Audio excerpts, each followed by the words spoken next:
The night before the battle, Tony stood on the balcony of his fortress, a cigar burning low between his fingers as the sound of iron and thunder rolled through the valley below. The train yards stretched out like veins of fire and steel, sparks flying from furnaces, gears grinding, men shouting over the hiss of steam. His masterpiece was nearly complete.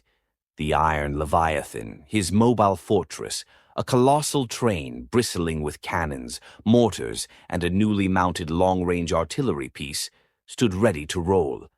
It was an unholy marriage of industry and death, each car armored thick as a warship, the front engine carved with a snarling iron visage like a beast from hell.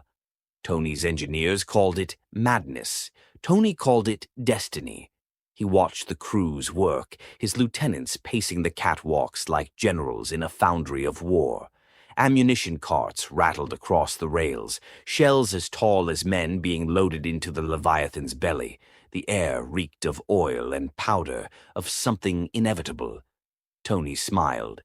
He had heard of Shitty's victory at Clemson, the so-called crusader of Notre Dame marching under divine banners, rallying his men like a prophet.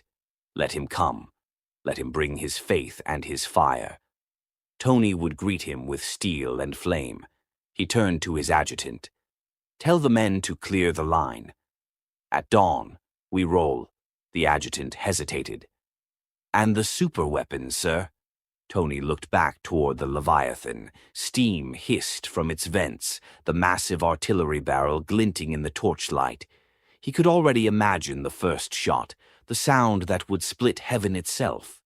"Ready it," Tony said softly. "Tomorrow we show the Loyalists what true power looks like."